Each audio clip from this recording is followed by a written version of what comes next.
제목이 참 특이한데 그 이유는 마지막에 나옵니다. 운전을 할 때 우리는 끊임없이 앞을 주시합니다. 그렇죠? 운전을 할 때 앞을 보지 않으면 어떻게 되죠? 사고가 납니다. 백미러와 사이드미러를 항상 살피면서 운전을 하는 게 아주 중요합니다. 만약에 우리가 시속 100km로 달리는 고속도로에서 백미러만 보면서 운전한다고 생각을 한번 해보십시오. 그러면 어떻게 될까요? 등골이 정말 오싹해지지 않습니까?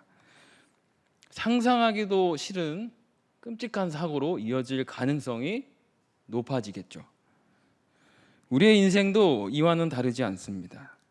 우리는 종종 과거의 기억들, 잊고 싶지만 잊혀지지 않는 쓰라린 상처나 후회스러운 실수나 다시 돌아갈 수 없는 좋았던 시절의 그런 향수에 젖어서 지내곤 합니다. 그것이 나쁜 것은 아니지만 과거에만 묻혀 사는 것은 마치 백미러의 시선을 고정한 채 위험천만한 운전을 하는 것과 같습니다. 우리는 이따금 과거에 묶여 살 때가 많습니다.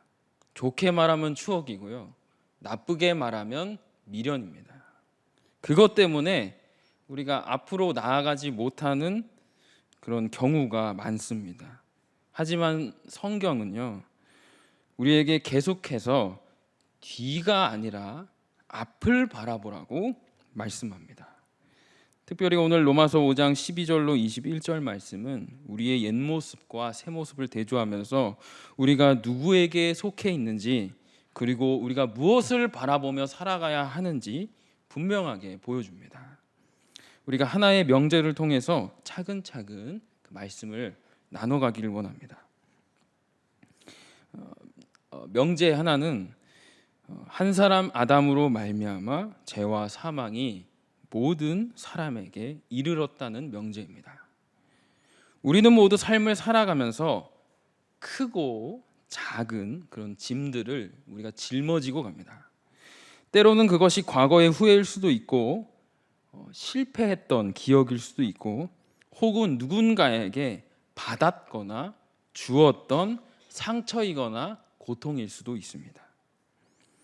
이러한 그림자들은 마치 낡은 옷처럼 우리의 현재를 짓누르고 우리의 발목을 붙잡아 우리가 앞으로 나아가는 것을 막게 만듭니다.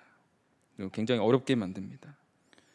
우리는 그럴 때마다 생각해요. 내가 그때 그러지 말았어야 했는데 그 일이 아니었다면 나는 지금쯤 어땠을까? 이런 생각들이 우리를 끊임없이 사로잡습니다. 마치 과거의 늪에서 빠져가지고 허우적거리면서 벗어나지 못하게 하는 것과 같습니다.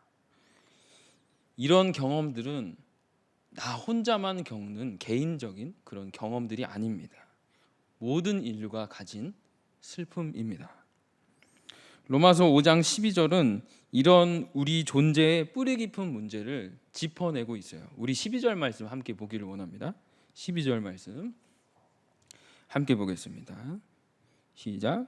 그러므로 한 사람으로 말미암아 죄가 세상에 들어오고 죄로 말미암아 사망이 들어왔나니 이와 같이 모든 사람이 죄를 지었으므로 사망이 모든 사람에게 이르렀느니라. 아멘.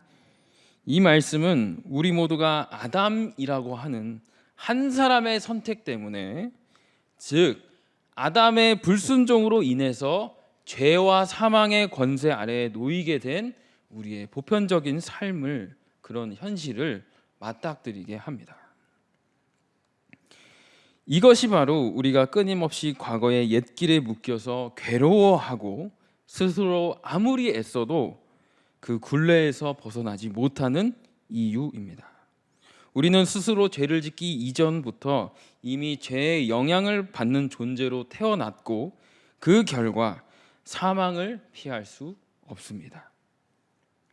아담의 불순종은 인류의 뿌리가 되었고 그 가지는 세대를 거쳐가면서 모든 사람에게 사망으로 향하는 결말을 맞게 만들었습니다. 태어날 때부터 우리의 영혼에 깊이 원죄의 이 흔적은 우리의 삶과 역사를 지배하며 우리를 절망의 굴레에 가두는 것 같습니다. 아담 한 사람의 불순종으로 인해서 모든 인류가 죄와 사망의 굴레에 갇히게 되었다는 이 현실은 마치 벗어날 수 없는 깊은 늪에 빠진 그런 무력함을 안겨줍니다. 우리가 아무리 발버둥 쳐도 그 옛길의 그림자는 우리를 늘 따라다니면서 생명의 빛을 가려버리는 것 같습니다. 그러나 성경은 우리의 이런 암울한 문제를 두고 놀랍고도 강력한 아주 반전을 선포합니다. 이는 희망의 메시지를 넘어 죽을 수밖에 없었던 우리의 존재를 송두리째 뒤바꾸는 어마어마한 사건입니다. 로마서 5장 15절은 그러나 이 은사는 그 범죄와 같지 아니하니 곧 한 사람의 범죄를 인하여 많은 사람이 죽었은즉 더욱 하나님의 은혜와 또한 한 사람 예수 그리스도의 은혜로 말미암은 선물은 많은 사람에게 넘쳤느니라고 선포합니다. 한 사람의 범죄가 수많은 사람에게 사망이라는 죽음을 가져왔지만 그보다 더욱 놀라운 하나님의 은혜와 예수 그리스도의 은혜로 말미암은 의와 생명이라는 선물이 우리에게 넘쳐 흐른다는 것입니다. 이는 양적인 차이를 넘어서 질적인 차이를 보여줍니다.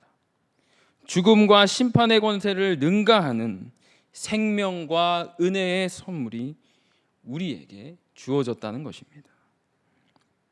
이어지는 17절은 이 반전의 절정을 더욱 분명하게 말씀하고 있습니다. 한 사람의 범죄로 말미암아 사망이 그 한 사람을 통하여 왕노릇하였은즉 더욱 은혜와 의의 선물을 넘치게 받은 자들은 한 분 예수 그리스도를 통하여 생명 안에서 왕노릇하리로다. 아담 한 사람의 불순종으로 사망이 모든 인류 위에 왕처럼 군림하면서 우리를 지배해 왔습니다. 그러나 이제 한 분 예수 그리스도의 순종으로 말미암아 은혜와 의의 선물을 넘치게 받는 자들인 우리는 더 이상 사망의 노예가 아니라 생명 안에서 왕노릇하는 존재가 됩니다. 우리의 죄인된 신분과 죽을 수밖에 없었던 삶이 그리스도의 의로운 순종으로 인해 우리는 하나님의 자녀로 부활과 영생으로 살아갈 수 있도록 180도 변화된 것입니다. 우리는 더 이상 옛길, 즉 죄와 사망이 지배하는 어두운 길에 묶여 있지 않습니다. 우리는 그리스도 안에서 새로운 삶의 새로운 길을 바라볼 수 있게 되었습니다. 그 길은 의와 생명으로 가득한 아주 영광스러운 길입니다. 이것이야말로 우리가 결코 기대할 수 없었던, 상상조차 할 수 없었던 은혜의 혁명입니다. 아담의 불순종으로 사망이 왕노릇하던 그 절망적인 상황 속에서 어떻게 의와 생명이 왕노릇하는 새로운 현실이 펼쳐질 수 있었을까요? 이사야 59장 1절에는 이미 여호와의 손이 짧아 구원하지 못하심도 아니요 귀가 둔하여 듣지 못하심도 아니라고 외칩니다. 이 모든 것은 오직 하나님의 넘치는 은혜와 예수 그리스도의 의로운 순종 덕분입니다. 하나님께서는 우리를 구원하실 능력이 있으셨고 그 능력은 예수 그리스도를 통해서 나타났습니다. 로마서 5장 16절은 이 구원의 원리를 이렇게 설명합니다. 또 이 선물은 범죄한 한 사람으로 말미암은 것과 같지 아니하니 심판은 한 사람으로 말미암아 정죄에 이르렀으나 은사는 많은 범죄로 말미암아 의롭다 하심의 이름이니라.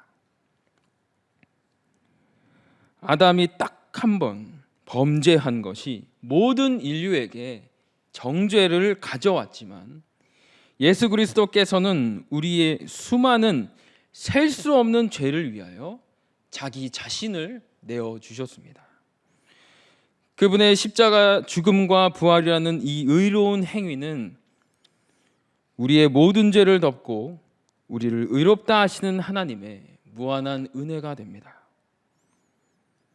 이는 단순하게 죄를 용서한다는 것을 넘어서서 죄의 결과인 정죄에서 우리를 완전히 해방시키시고 하나님 앞에서 의롭다고 선언하는 새로운 신분을 부여하시는 것입니다.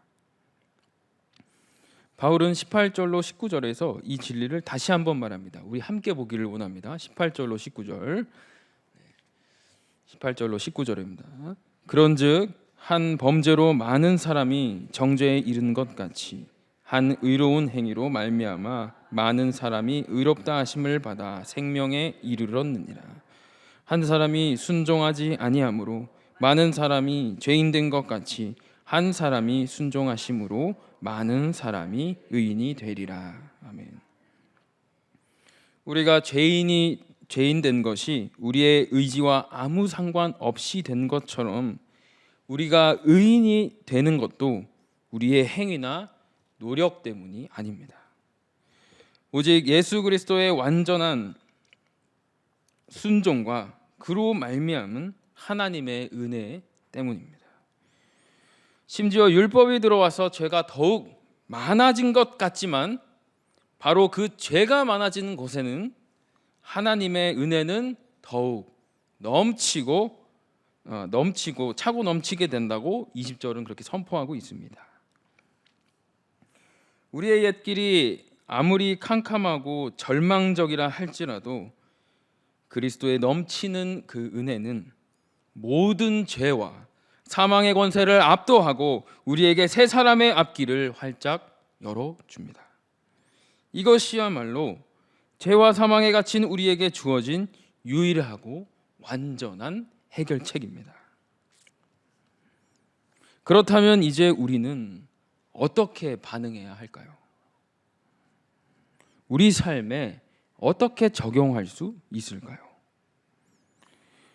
우리가 이 진리를 지식으로만 아는 수준에 머물러서는 안 됩니다. 로마서 5장 21절은 이 모든 것의 최종 목적을 선포하고 있습니다. 이는 죄가 사망 안에서 왕노릇한 것 같이 은혜도 또한 의로 말미암아 왕노릇하여 우리 주 예수 그리스도로 말미암아 영생에 이르게 하려 함이라. 이 말씀은 우리의 반응이 감정적인 결단이 되는 것이 아니라 그냥 그저 말로만 하는 결단이 되는 것이 아니라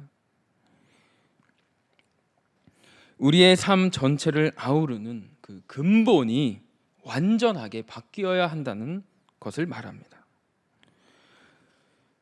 그리스도 안에서 우리는 죄의 권세에서 완전히 해방되어서 은혜와 의가 왕노릇하는 새 사람이 되었습니다. 그래서 우리는 더 이상 과거의 죄와 사망이 지배하는 옛 길을 돌아보면서 후회와 절망 속에 머물러 있을 이유가 없습니다. 그럴 시간도 없습니다. 이제 우리는 과거의 제약된 습관과 옛사람의 모습을 과감히 벗어버려야 합니다. 그리고 예수 그리스도를 통하여서 우리에게 주어진 의와 생명 안에서 왕노릇하는 새로운 우리의 정체성을 굳건하게 붙잡아야 합니다. 마치 어둠 속에 갇혀있던 자가 빛을 보고 어둠을 벗어나는 것처럼 낡은 옷을 입고 있다가 새 옷을 입는 것과 같습니다. 우리는 매일매일의 삶 속에서 그리스도를 닮아가는 새로운 사람으로 변화되어야 합니다. 또 그분의 의를 따라가는 새 사람의 앞길을 우리는 걸어가야 합니다. 우리의 옛길을 돌아보는 삶이 아니라 오직 그리스도께서 우리에게 열어주신 새 사람의 앞길을 바라보면서 믿음으로 나아가야 합니다. 우리의 시선은 과거의 실패나 죄악에 붙잡혀 나아가지 못하는 것이 아닙니다. 오직 그리스도 안에서 우리에게 약속된 미래의 영광과 영원한 생명을 향해야 합니다. 말씀 제목을 이렇게 지은 이유를 이야기해 드릴 때가 왔습니다. 결론이라는 소리죠. 제가 이번 달 초에 저희 외할머니의 추모 예배가 있어서 이제 운전을 하면서 이제 내려가고 있었던 중이었어요. 저희 외할머니가 이제 대구에서 사셔서 이제 묻히신 곳은 상주인가 그런데 이제 운전을 해서 제가 내려가고 있던 상황이었어요.